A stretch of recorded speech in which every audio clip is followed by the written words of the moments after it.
water development in Tanzania, East Africa. Early, as a bit of a history, early the 2000s, a Norwegian geologist discovered that there was a vast supply of water underground in the coastal plain aquifer system just south of Dar es Salaam along the Indian Ocean coast. There are a very thick sequence of sand and gravel sediments with interbedded marine clays. That was a potential aquifer. He drilled 2 test wells in late 2000s decade and discovered, in fact, demonstrated that there is a high yield of very potable water available for the city. In 2012, this new water program that I was involved with was funded to drill 8 new wells, 2 of which might be developed as water supplies, the remainder as exploratory monitoring wells. And my involvement there with others was to provide oversight and management of the drilling program. So tonight's presentation is going to be about 50 minutes. I have 3 major segments. First, to stress the importance of water development in Africa, I'll review the water well drilling program. And there may be some technical aspects that some people might find boring, others might find fascinating. But beyond that, my main focus in this talk is the wonderful culture and people of Tanzania. And then also, secondly, beyond that, the exquisite natural wildlife and beauty, natural beauty of Tanzania. For those who know, not familiar with Africa, Tanzania is a democratic presidential republic located along the Indian Ocean coastline, about mid-continent. Its size is roughly the size of Texas, although you could fit Texas completely, our state of Texas, completely within the border there of Tanzania, and still have maybe 30% additional Tanzanian land area. If we take a look at a closer up of Tanzania, Dar es Salaam is the main capital, and that's where I was based. Just offshore is Zanzibar and several other islands, Pemba to the north and Mafia Island to the south. These are the Spice Islands, which traditionally have been Omani under Arabic sultanship. To the north, we see Mount Kilimanjaro, one of the major resources of Tanzania. And directly to the west of that is the Serengeti, which most people know for its famous wildlife. If we just review the countries around Tanzania, to the south, there's Mozambique, Lake Malawi and the country of Malawi. To the southwest is Zambia. The largest neighbor is to the west is the Democratic Republic of Congo. And then there's Burundi, Rwanda, Uganda to the north, and then Kenya along the Indian Ocean to the north. The capital is Dodoma, although most of the government administration is in Dar es Salaam. That was the traditional capital. It's also the largest city in the country and is the major seaport for East Africa, as well as the cultural and commercial center of Tanzania. I'd like to also note Lake Tanganyika. This country was called Tanganyika prior to 1961, when it was initially under control of Germany until the end of World War I, when it became part of the British Commonwealth, and Britain became its primary benefactor and controlling agent as a colony. Lake Tanganyika happens to be the deepest lake in Africa, and it's also the second deepest lake in the world. And it's directly adjacent, well, across the country, of Mount Kilimanjaro, the highest mountain in Africa. Kilimanjaro is, well, let me check my notes here, please. 19,300 feet high. It last erupted in about 150,000 years ago. rough estimate. It's a volcanic mountain, obviously. Lake Victoria is the largest lake along its border with Uganda and Kenya in Africa. The green in this map shows the coastal lowlands, which is where the predominant of the agriculture in this country exists. Tanzania is predominantly an agricultural country, and to the interior, it's subsistence agriculture. And there is considerable poverty and malnourishment, particularly in the upland western highlands. Along the coast, to me, it seemed that there's adequate food resources, but nonetheless, this is very much of a third world country, and hunger, malnutrition, and disease does exist. This shows shows what I'm going to be presenting to you today in locations. The Kimbiji Aquifer project area is directly south of Dar es Salaam. Just offshore, I mentioned Zanzibar. I was able to get to Zanzibar for an overnight trip. And to the west of Dar es Salaam, about a 6-hour drive, is Mikumi National Park, which is teeming with wildlife in an African plains setting. And then to the north of Dar is Sa'adani National Park, located right along the Indian Ocean coastline. That'll be the focus of where I'm talking to you about tonight. Just a quick geologic note that the eastern part of Tanzania is occupied by what's called the East African Rift Valley. And this is a section of geography where two tectonic plates or crustal plates are spreading apart. To the west, it's the Nubian African plate, and to the east, it's the Somalian African plate. And as these spread apart, a rift deepens and deepens, and that's where Lake Tanganyika lies. It's where Olduvai Gorge lies, which is the site of the oldest hominid, early human fossil remains were found there, and from which human life is theorized to spread throughout the world from this point within the Rift Valley. If you look further up the Rift Valley, the Red Sea and the Gulf of Aden are representations of the rift to the Arabian Plate as the Arabian Plate spreads. And even further to the north is the Dead Sea between Sinai and Jordan in Israel, all part of the Rift Valley. Enough geology there. Let's get on to the Kimbiji Coastal Plain Aquifer Assessment, and I'll try not to bore you and move fairly quickly through this part of it. But this is the reason why I was there, to develop water supplies in Africa. The two dark triangles are potential water supplies that have been developed, and the red triangles are exploratory monitoring wells. Overdevelopment of this aquifer might cause seawater to intrude into the aquifer system from the Indian Ocean if it's depressured to an extensive degree.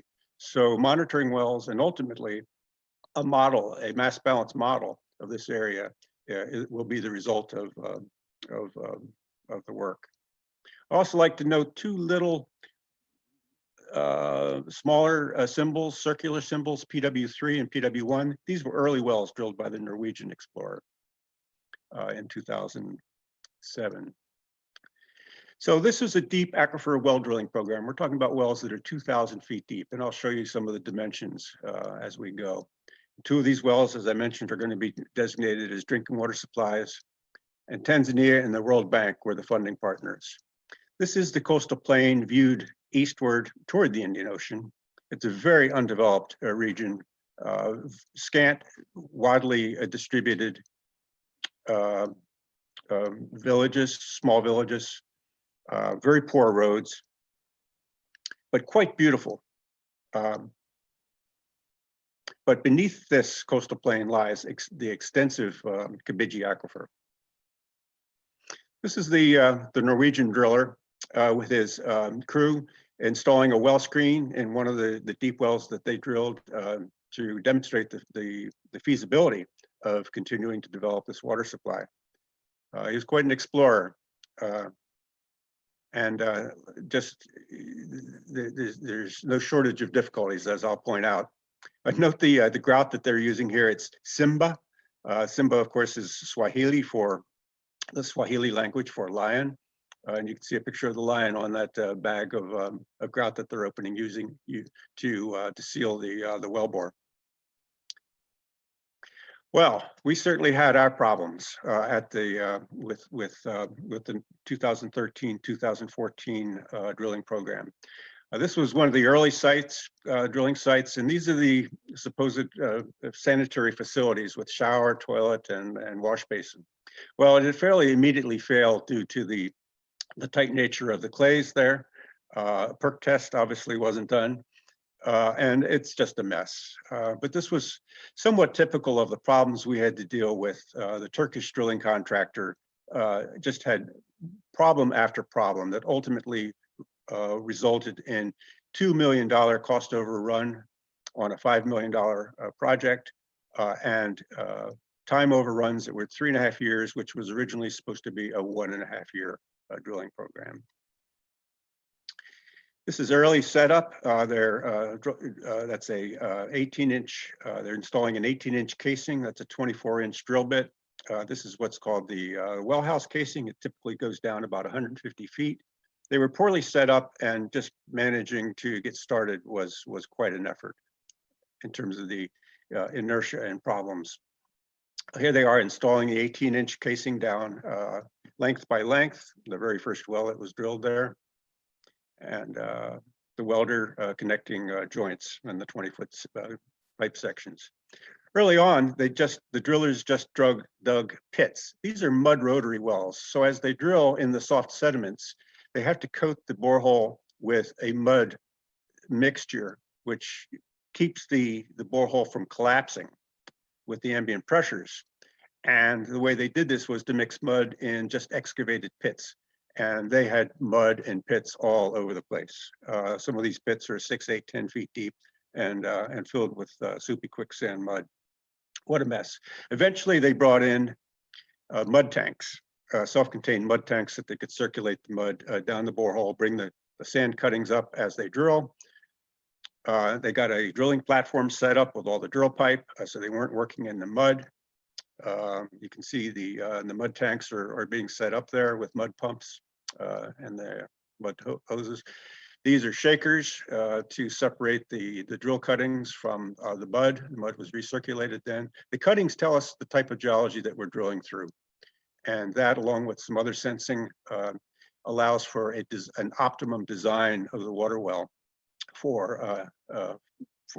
just to optimize the yield from the water well subsequently. All the power had to be generated on site. There's no power typically at these remote sites. So 2 generators were brought in. All the fuel had to be brought in by truck. The generators were constantly breaking down because they were secondhand generators. Just one additional problem after problem. This is a picture of some of the drill bits that were in use. Here's a roller bit. You can just see the scale of that relative to the driller's foot behind. And mud was a major problem. I mean, mud is actually these clay layers that had to be drilled through. It protects the deep aquifer system and confines it, allows it to be pressurized. And many of the wells that were drilled through these clay layers had artesian pressure, and they flowed at the surface. The water came up without pumping to the surface. And it's a result of this mud, but this mud created all types of problems for the driller. It would constantly clog the bit. They'd have to pull it out. It would take 6, 8, 10 hours to pull out the drill stem, declog the mud, and then send it back down. Just delay after delay. They'd only drill 4 hours, and they'd have to do that again. Nobody had anticipated the drilling delays to the extent that it happened. Here's a video, and I have several videos. The focus will eventually come through here of driving into one of the earlier wells that was drilled. This is the Kimbiji well, drilled by our Norwegian geologist. You can see the remote area, a typical road. And this road's actually in great condition. It's sandy, no clay, no mud holes. There's power along this road, which is unique. You don't typically see power lines in these remote areas. And of course, this power line was brought in to supply electricity for pumping the well. This well was designated to be a public water supply well after it was drilled. This is the Combidge well, but there's no distribution system yet. There's no pipes to bring this into the city. So there's a tank for just local on-site storage. There's the control house for the pump. And of course, there has to be security because, well, in a remote area, that roofing would disappear, the door would disappear, and the pump might even be vandalized, and people would be taking water. So they have a caretaker who lives here, and that's the laundry. That family is the only person using this deep, high producing water well. And there's the well itself. That's the end result. Well, here's an example of the well that we were drilling, the well type that we were drilling. There's a 28-inch surface casing, which basically allows the driller to stabilize the superficial material and the shallow deposits. The 18-inch casing that I showed installed earlier basically is drilled down to approximately 150 meters, 500 feet.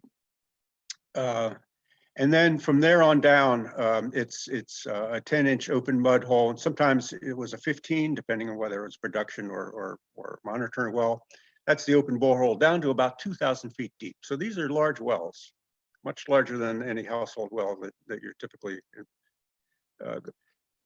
in the center there. You'll note that there's a tripod with a sensor. These sensors are geophysical prospecting instruments that are lowered down the well. You can see the stabilizers to center them inside the well bore, and they sense the geologic materials and the water quality in the geologic materials in the mudded borehole as they go up and down during logging exercises.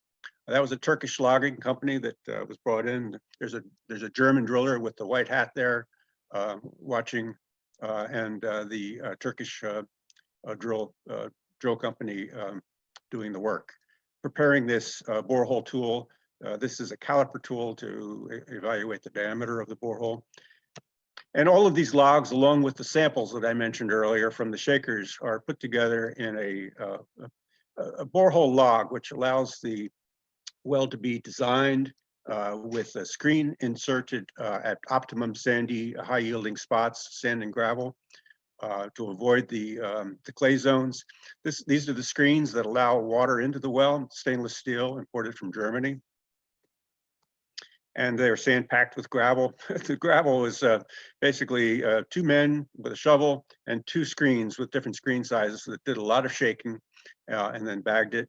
This was used to around the screen zone as part of the well, prior to well development. This is grout, just tons and tons of grout was needed to seal the deep casing depths to prevent contamination from surface water and to maintain the confinement of the deep pressure zones. What I'm going to do here now is just very quickly, and bear with me, we'll be quickly through this and on to some other perhaps more interesting aspects, but I know some of you are quite interested in the drilling. This is a Chinese drill rig, and it's a much smaller version of the German rig that was in use. And I have 2 videos. Before the drilling could actually even happen, they had to install a drinking water well, and these are 2-inch diameter wells that go down basically 150 feet to supply water to the camp. There's no electricity, there's no water, there's nothing at these sites. So they came in and drilled a water well just to supply the camp and for preparing the drilling mud. Often the workers would be at these camps for up to 6 to 8 months. They'd be living there in camps and trailers, cooking, washing, and they needed a water supply. This was the drill rig that was used. And it was basically held together with baling wire, a lot of duct tape, and just required constant maintenance. But somehow these Tanzanians made it work and fairly efficiently got the job done, much more efficiently than the Turkish drillers with the big rig, although these are fairly simple wells to install in the shallow aquifer system.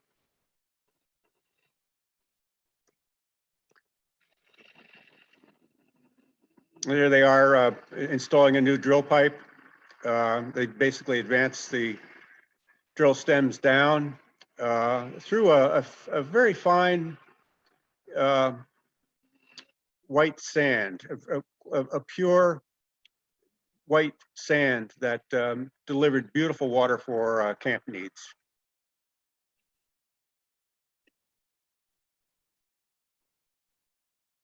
If you've never seen a mud rotary well in action, this is probably the smallest version of it I've ever seen, but nonetheless quite effective.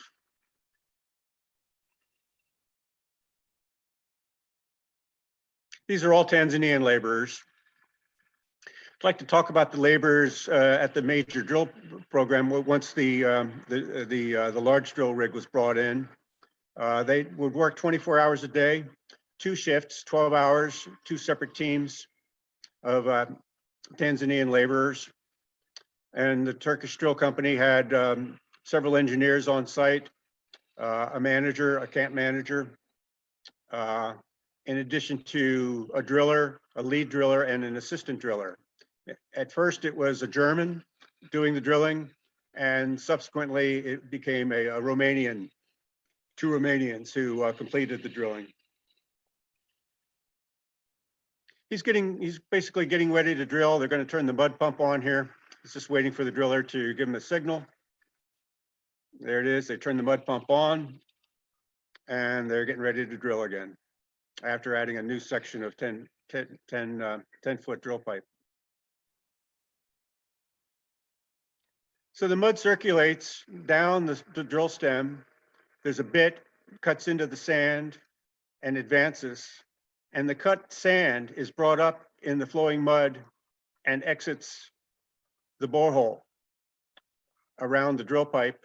It flows around, it drops its load of sand in this ditch, flows back around, and then the mud pump recirculates it back down as the drilling advances. Here's the sand that's being brought up.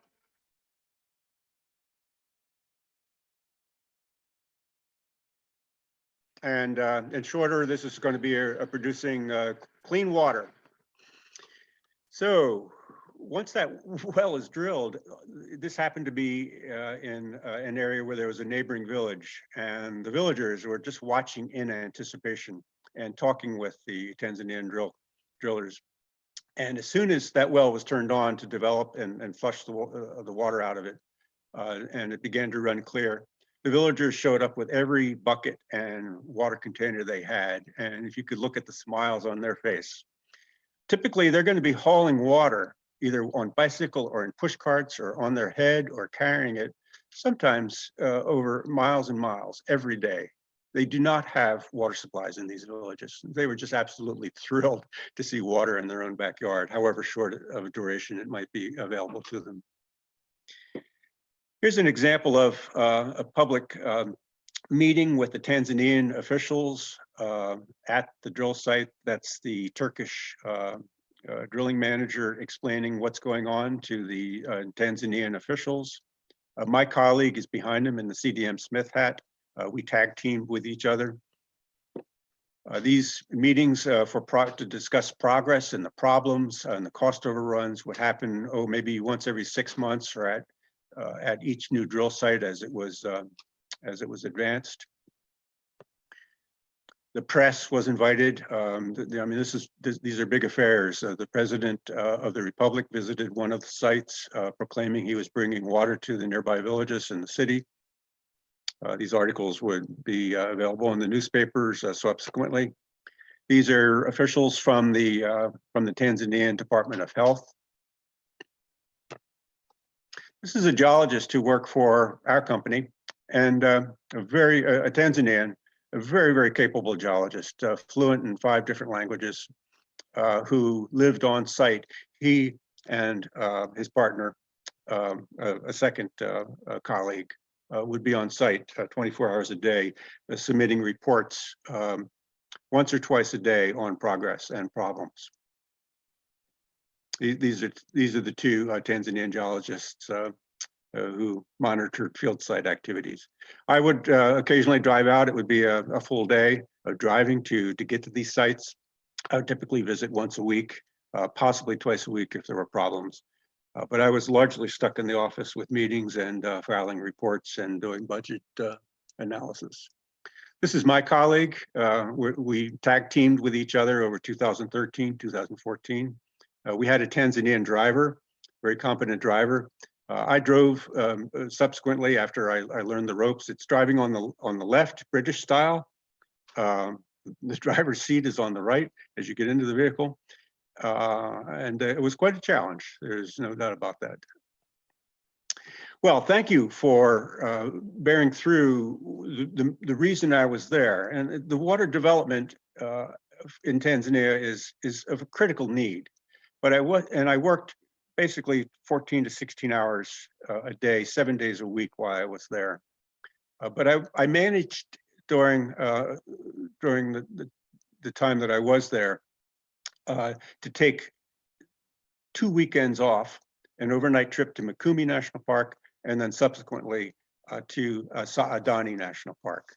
And I should say that these were certainly the highlights of my visits, of my work there. And I just want to show you some of the absolutely natural, exquisite natural beauty that exists in these national parks. The national park system in Tanzania is considerable. There are 17 national parks that basically comprise about 35,000 square miles. But combined with game reserves and marine reserves, about 38% of the country is in a protected status, and it is the heritage of Tanzania. And one, of course, when you mention the Serengeti, that immediately comes to mind when you mention Tanzania. Of course, one yields to elephants that are crossing the road. Here's an African elephant with its young. You can tell African elephant has the large ears compared to Asian Indian elephants. Just majestic animals in sizable herds. And the Maasai giraffe, a beautiful animal.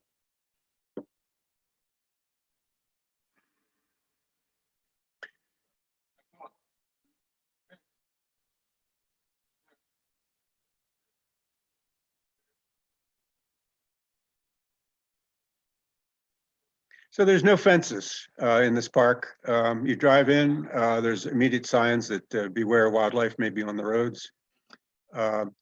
There are admission fees, steep. I stayed there for one night in a guest house. There's the rear of a giraffe. This is a typical African plains setting. There's a ground hornbill. The hornbills, these ground hornbills stand about 2 feet high, just absolutely beautiful, large birds. They are on the ground, but they certainly can fly. There's about 800 species of birds in Tanzania, which is just astounding. And the wildlife is still quite vibrant.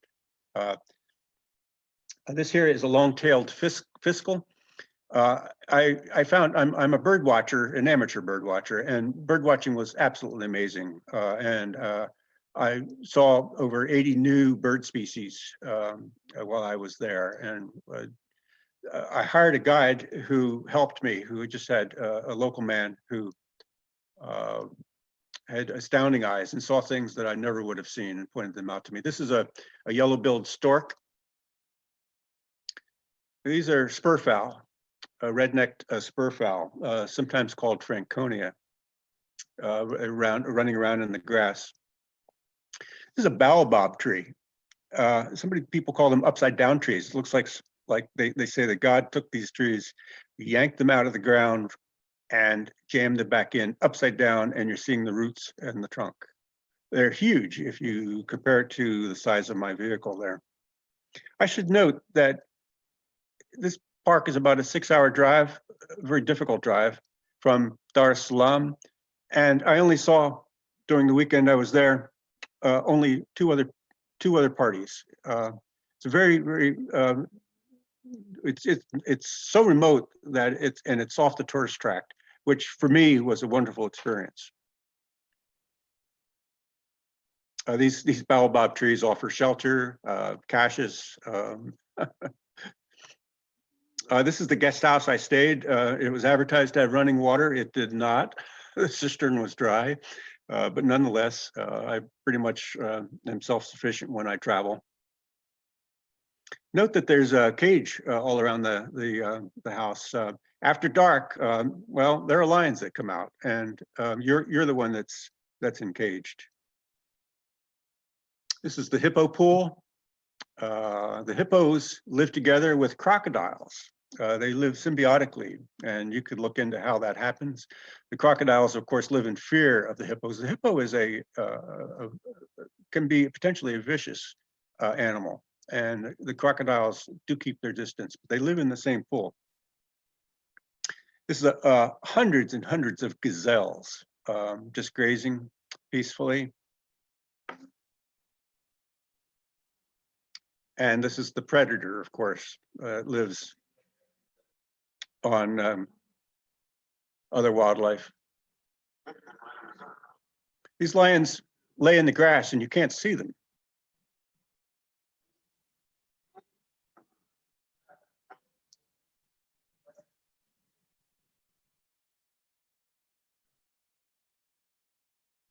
The guide is telling me that they signal each other in the tall grass with their black tip of the tail.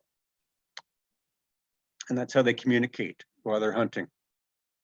Otherwise, you cannot see a lion in that grass, which is only about maybe 30 yards away. Not an area to be wandering too far away from the car. There's a pride of lions in the midsummer noontime heat in the shade of the tree. It's a close-up. They hunt at night. These are all females. The females mainly do the hunting.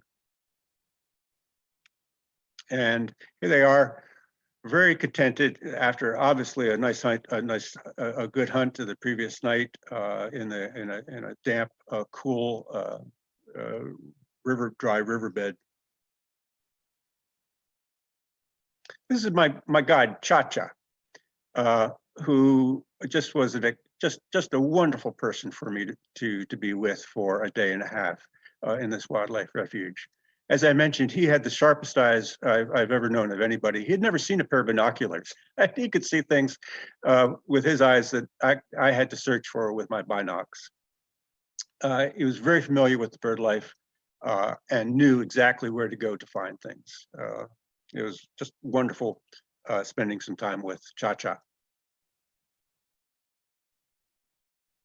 These are plains zebras, also quite abundant in Mikumi. That's a reed buck, a form of antelope. They're more isolated than the gazelle. Water buffaloes are also there. They can charge. They're very unpredictable, and they're quite dangerous. You could see, I just had a small camera. I didn't have any telephoto lenses, so the quality of these distant shots, I apologize for. I'm not a professional photographer. Just this was a point and snap camera, but nonetheless, there's a water buffalo. And the wildebeest. Everybody's heard about the millions, tens of millions of wildebeest as they migrate across the African plains. And Tanzania is one of the centers for the wildebeest migration. This is one that's alone by himself. They're not very bright animals, but there's a lot of them. And the carnivores, of course, this is one of their main prey. To shift gears a little bit, that was the interior Mikumi National Park in the African interior plains. This is Saadani National Park. Saadani, I should note that these terms are Swahili. Swahili is the common language of Tanzania. It's spoken by more than 90% of its inhabitants. But there are at least more than 100 tribal languages. So where a person is born is his native language. And if he goes to another tribe, even just 100 miles away, it's a different language. But it is Swahili, which unites the country. English is the secondary language, and many people do speak English. And I was fortunate to be able to converse with most people in English, but I did learn enough Swahili in polite phrases. It's a fairly simple language. It is spoken exactly like it looks. Sa'adani. It's a very pleasant language, and most people were very accommodating. This is along the Indian Ocean coast, about a 4-hour drive north of Dar es Salaam. A completely different habitat. There, I also hired a ranger and a guide. They were both armed. The guide has a handgun, and that's an AK-47. Because we did a walking safari. A safari is a Swahili term which means to travel or a voyage. And what we did was, in the walking safari, we walked for 5 hours through the savannah along the coastline, looking for wildlife and birds. He's holding my bird book. They had never seen a bird book before of East African birds, and were just amazed and laughing at all the different birds. And they, of course, knew the Swahili words for them, and many of the English words. And we just had a lot of fun with that bird book, and seeing all type of wildlife. Along the way, there's an elephant footprint relative to mine. There's also dung, which is quite large. There's a lion footprint. We didn't see a lion, but they're there. The giraffes were watching us. And warthogs. Again, these warthogs are dangerous. They'll charge at an instant. And those let's just say that they're not only ugly, but they're dangerous. Warthog. These are vervet monkeys. And I camped while I was there, and these monkeys just love campsites, and so they were all around. They were just a lot of fun to watch. Vervet monkeys. Here's a young being carried by its mother.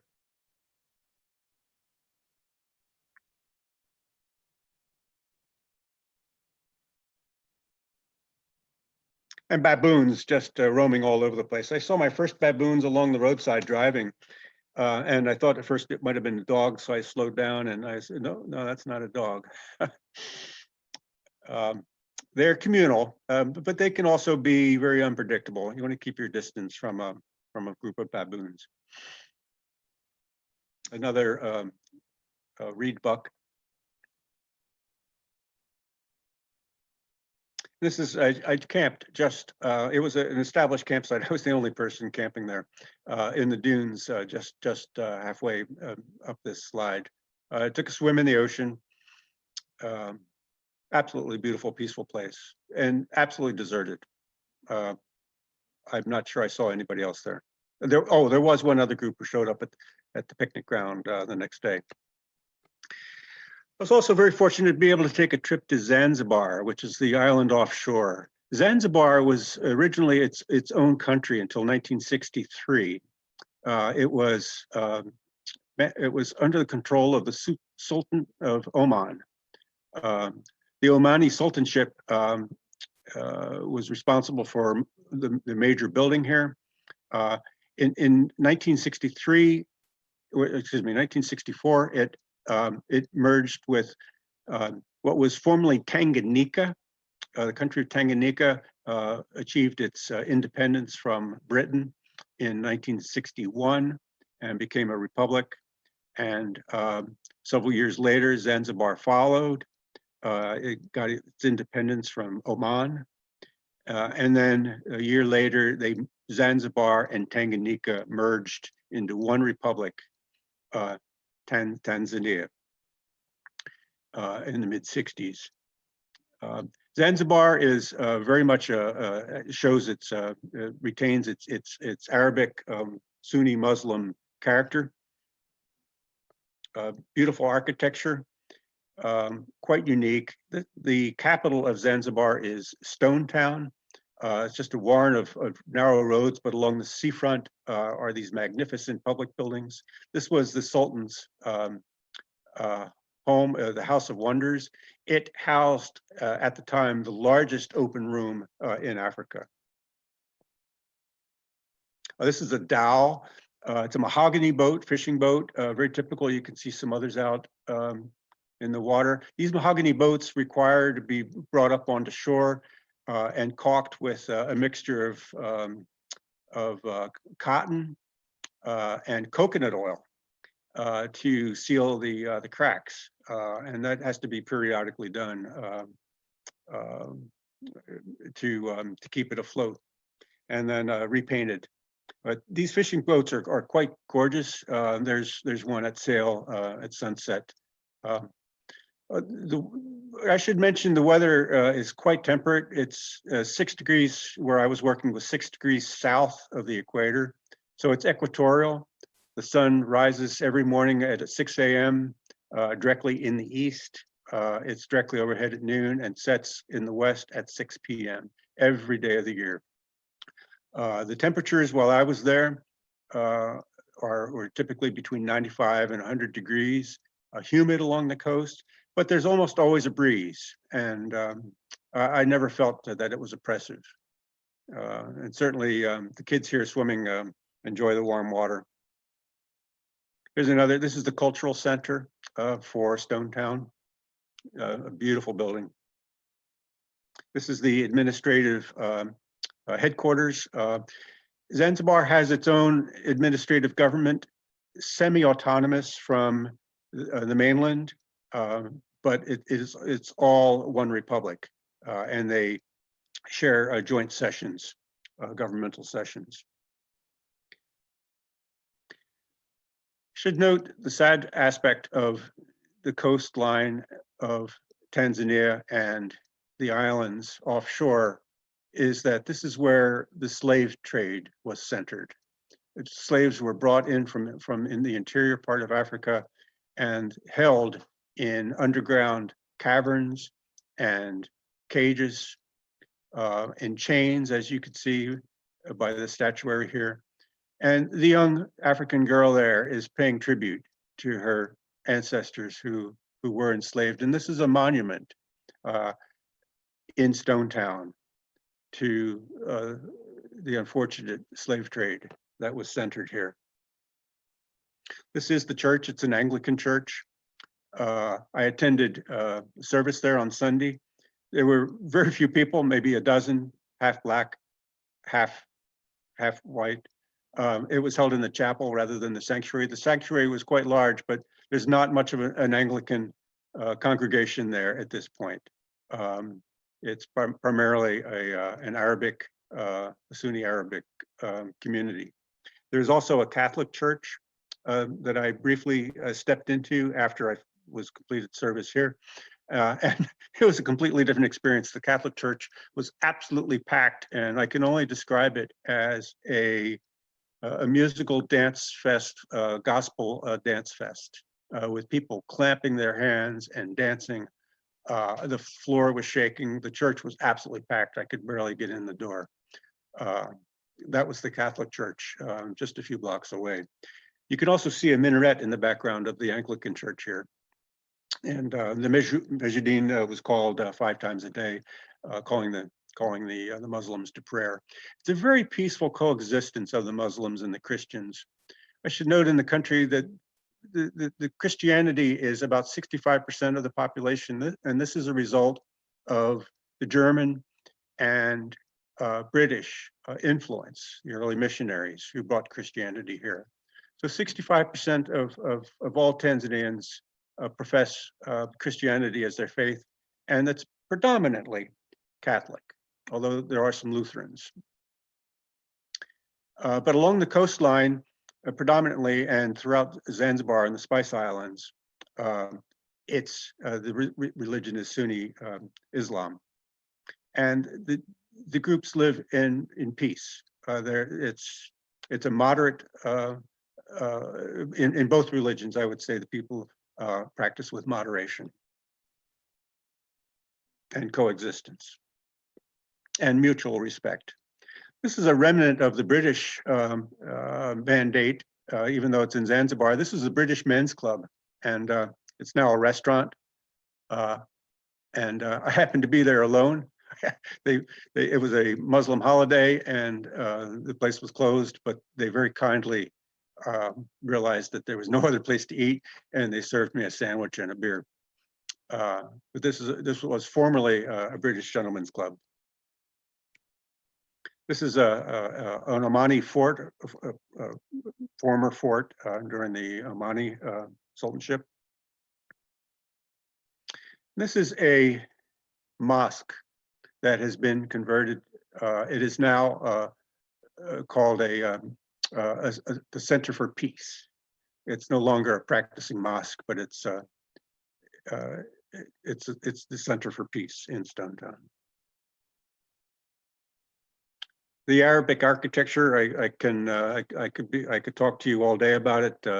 Here's just a shot I snapped very quickly. Quite ancient, quite beautiful, quite mystifying. Here's a little bit of nightlife. This is what the Zanzibarians do in the evening. Bit of a diving expedition. I just caught the end of it here. That was the last dive.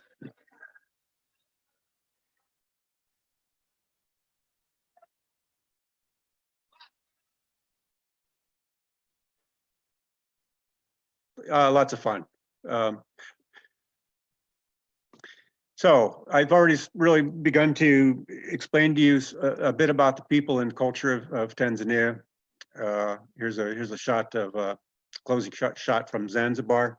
I just felt very welcome there the entire time. I did not have a single experience that I would look badly upon. And in fact, just the opposite. The people were cheerful, smiling. They do not have easy lives, but they know how to enjoy their life. And they are extraordinarily welcoming to foreigners such as me. Here's the currency. It's a Tanzania shilling is the currency denominations, and that 10,000 shilling note is the largest note. You note that there's an elephant, tembo. There's a couple words for elephant. Tembo is one in Swahili. On the 10,000 shilling note, that's about $6. And there's typically no credit cards used in Tanzania exchanges. So, I would have to carry around a fair number of bills, for example, to make a transaction to buy computer supplies or toner. The 5,000 note has a rhino on it, and the 2,000 note has Simba, the lion. Simba is the Swahili word for lion, as you all might know. I'd like to just talk briefly about some of the water quality problems and why the drinking water issues in Tanzania are so serious. Only 11%, an estimated 11% of the population has access to clean, sanitary waste disposal facilities. And that's just, in our world, that's just not, that's shocking, of course. But what happens is the waste often just is discharged into open streams and is flushed out to the ocean. And the major problem in the cities is that the water distribution pipes transect these open waterway sewers, and the drinking water distribution systems have cracks and open joints in some instances, and so there's an intermingling of these waters, which just prevent anybody from safely drinking the water. It's often used for flushing, in some instances for bathing and washing, but the distribution system is the next large infrastructure problem that Tanzania is going to face, even with the development of the water wells within the Kimiji Aquifer to the south of Dar. The distribution system presents a very serious problem, well beyond what I'm able to talk about. So safe water is Maji Safi. Maji is water, is delivered to those who can afford it, to cisterns in housing developments, for example, or public offices. And water's pumped from the cistern. But anybody who's ever had a cistern, you know that you really don't want to drink water from a cistern, but it's there for bathing and washing. So the alternative to drinking water from bottles, of course, is another beverage. Here are three examples of local Tanzanian beers. They're all lagers. There's no ales that are available, unfortunately. But the Kilimanjaro was an acceptable lager. My favorite was Ndovu. And Ndovu is another Swahili word for elephant. And you can see the charging elephant there. It was a malt beer. It had a slight hoppiness to it, better than the other lagers. A Safari lager, I could take it or leave it. It'd probably be comparable to a Miller Lite here, maybe. So these are the types of beers. There are also wines. Most of the wines were imported from South Africa. This is where I lived. I lived in a largely westernized neighborhood. There were UN facilities, large UN emplacements where I lived. The US Embassy was just a few miles away. There were Western style supermarkets just a half a mile down the street from where I lived. And I had a very comfortable apartment with a small kitchen. There was a pool. It was well maintained, but theft is a problem in Tanzania. So you can see the electric fencing, and I never felt any danger there. But after night time, one's encouraged not to just wander around aimlessly. This is a view out my apartment window. I really appreciate getting up at about 5:30 in the morning, first light, and looking out the window and watching the bird life. It was amazing what I could see from my window.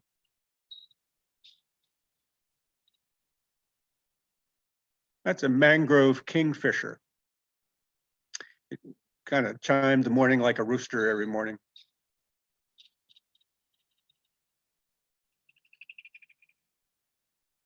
Beautifully managed apartment complex. I want to talk about driving a bit. As I mentioned, I had a driver initially, but then I took on the driving myself just to have a little more independence in terms of schedule, and especially when I had to work on weekends and the driver wasn't available. But the roads are treacherous. There's absolutely no doubt about it. There are bridges that are out. You had to go through mud holes, deep ditches, potholes a foot deep, and you hit a pothole at 35 miles an hour. That's a foot deep, you're going to break an axle. I saw a number of broken axles. So constantly, two hands on the wheel, all eyes on the road, no distractions. And one cannot make great time, of course, in travel. Oh, and then the mud holes. I won't talk about the African mud. And occasional obstructions, bicycles on the road. There's push carts bringing coconuts and fruit in from the villages. Charcoal was brought in on bicycles and push carts. This cycle has sugarcane and charcoal going to market in the city. These are little taxi cabs. They're just all over the place, and each one is individually owned. They're just small businesses, and each driver customizes his own little taxi. It's a three-wheel putt-putt. They don't go very fast, but you can't go fast anyway with traffic in Dar es Salaam. One's called Discipline, note the spelling, and the other is A Man of Ambitions. I didn't use these very much. I had my own vehicle, but occasionally if I wanted to go downtown and there was a lot of traffic or for any other reason, these were convenient. This is the Lutheran church built by the Germans in downtown Dar es Salaam. quite a beautiful church. As I mentioned, the Germans were here occupying Tanganyika until the end of World War I, when the British took control, and they brought the Lutheran churches, which still exist today. There's a Catholic church just 2 blocks away from this, or in downtown.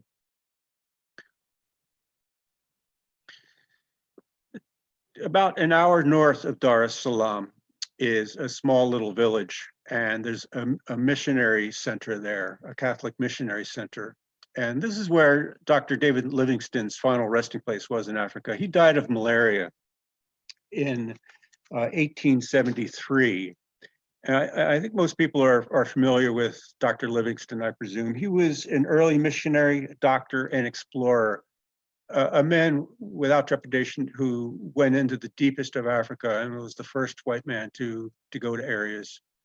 An astounding person.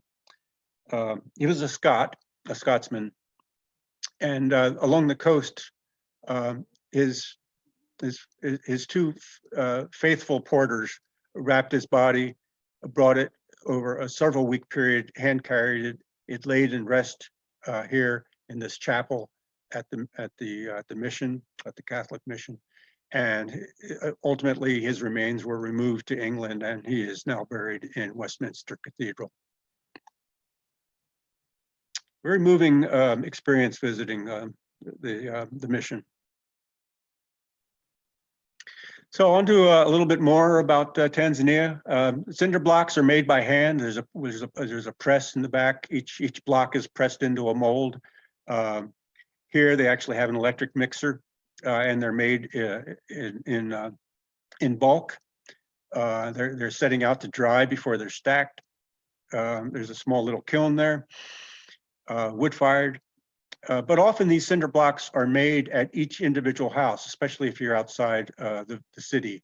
Rather than truck cinder blocks, they bring a form, a small kiln, bags of cement, and some labor.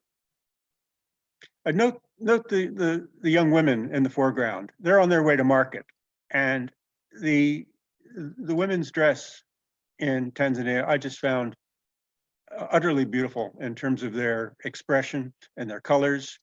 That's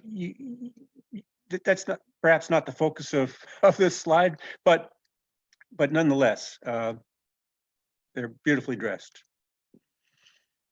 OSHA doesn't have a counterpart in Tanzania, and this is the scaffolding. They're basically having to carry in 5-gallon buckets individual blocks and mortar up this scaffolding ramp as they're building a water tower in a small little village outside Dar es Salaam.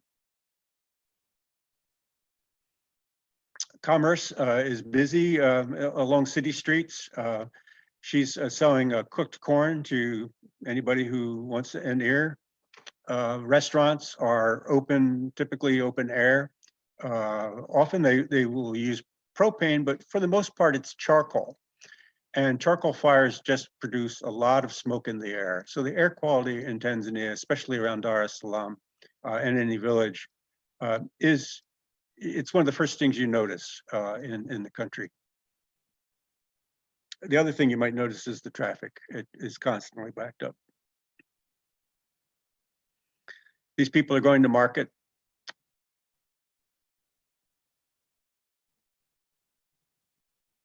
These people are, this is a market street, and a typical market street in Dar es Salaam. Note the women's wear. Men are rather typically drab, Western wear, but the women do express themselves beautifully. Wood carvings are a specialty of Tanzania, and ebony, blackwood, is the main wood that they carve. Here's a shop I went into, and I was lucky to come home with several beautifully ebony hand carved pieces. I'll show you some in a bit. Here's yours truly in an open air shot. Behind me is a man sitting at a wood lathe, and the lathe turns the wood, and he's got 2 foot pedals, sort of like an old-fashioned sewing machine treadle to turn the lathe. and to get the rough cutting done before they begin doing the hand carving. Well, for those of you who have been anxiously waiting with questions about, well, what did I eat? What's the food? And I'm sure there's some of you out there. Here's a typical menu. You know, there is Western food, but I found that, and for the most part, I shopped and cooked at my apartment because I was just working all the time, and I found it just much easier.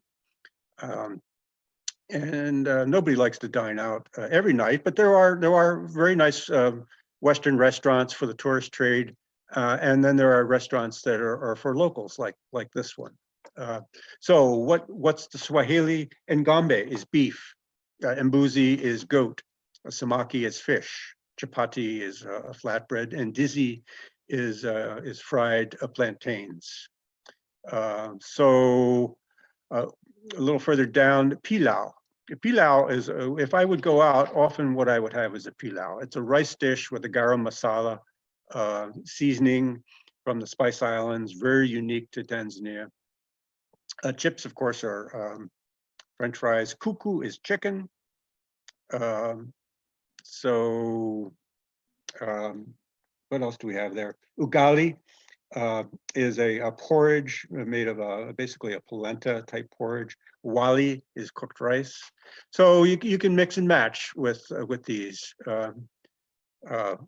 dishes. Typically, fish is what I ate there, just because it was plentiful and fresh. And I'll show you a little bit about the fish market in a bit. Well, in fact, there is a huge fish market that I drove by week after week, month after month, on my way to the ferry en route to drill sites. And I just stopped one day and parked my vehicle and walked over to the fish market, and a man volunteered to show me around. And this is what I saw. This is fresh fish caught every day, brought right in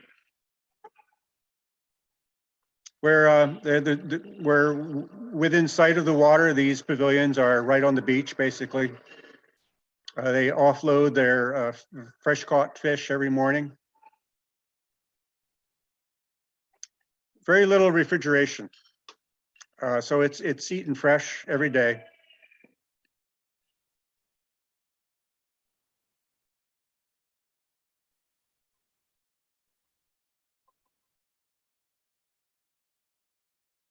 Sorry for the camera angles here. I was trying not to be very intrusive as I carried my video camera.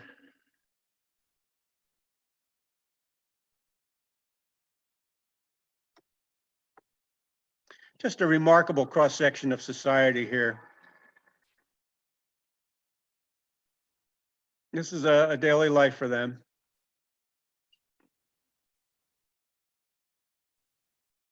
I should note there was a strong odor of fish.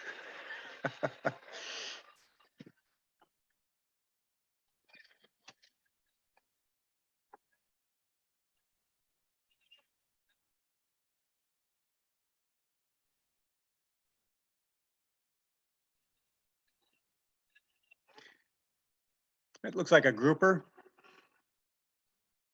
So fish was available in the local supermarkets, fresh every day. At least twice a week. There's a kingfish in the back. I often would, once or twice a week. These red snappers were quite inexpensive and made for a nice dinner. So there's a kingfish. It's sort of like a barracuda. They're also very popular. There was no ice, as you might see, although there are some coolers coming up. For the tourist trade, they do refrigerate, of course, and it's delivered daily to the tourist hotels and restaurants around town. I have no idea how all of this fish is distributed, but I was told that every fish in this market is going to be disappeared, is going to be gone by the end of the day. It's often delivered by bicycle, by push cart. People hand carry it. There's a delivery going out. And I just can't remark on how impressed I was with the orderliness and pleasant nature of the market here. My guide had one more place to show me. I think he wanted me to buy some fish. I was unprepared for that, but it was nonetheless fun to watch. Now, these are not for the typical Tanzanians, obviously. There are exclusive hotels in town. There's Dar es Salaam is a commercial center. There's my guide, a wonderful fellow. Dar es Salaam is a commercial center and business people come there.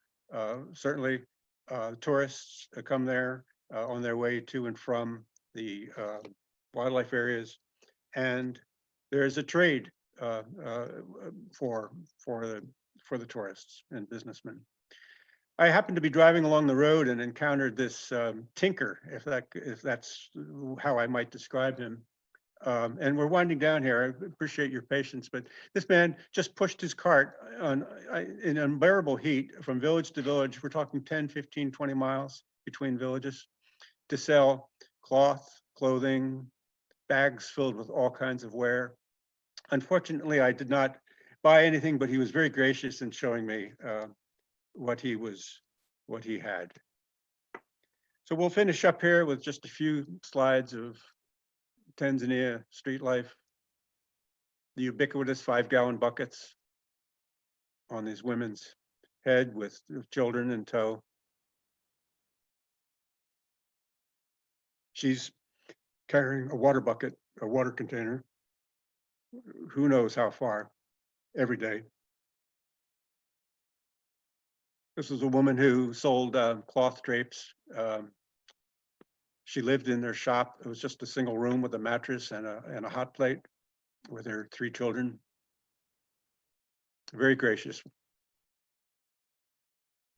I'm getting directions here. Sunday mornings, I was able to take walks and just meet people.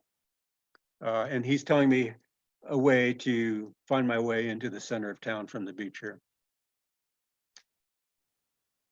These 3 young men delivered documents from the drilling company to me, to the government offices, and brought communications out from the remote drill sites. They used a motorcycle. Where I lived were a series of gatekeepers who would open and close the gate whenever somebody would come and go, gardeners who took care of the beautiful gardens and the pool. These are Maasai. And the Maasai are a traditional tribe from the Serengeti Plain. They are traditional warriors, but they are also animal herders. And they're known by their sticks. The sticks are, of course, to ward off wild animals, but also to help them herd their cows. And they have a very distinctive dress. In the city, the Maasai manage the parking lot they are parking lot attendants, they are guards, minor guards, not security guards, but gatekeepers. They're ubiquitous, and you can always tell them by the stick that they're carrying and their dress.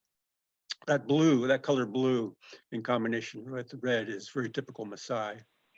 His name is Dowdy, and that's Dowdy with his wife, Mary. Beautiful dress. It's part of Dowdy's family. These people lived in a little hut within the walls where I lived, and we're just constantly there. Another Maasai. And some children on their way to school, having a lot of fun. Note the smiles.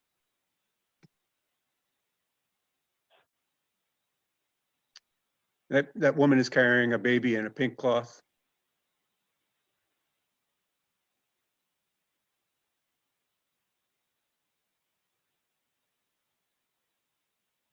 One last note about the Indian Ocean. The waters, once you're away from Dar es Salaam, are just beautiful, warm, crystal clear. And I drove by this beach every day for months, and believe it or not, I only had one swim. I was so focused on the work. But that swim, I'll never forget. It was beautiful. And so was my time there.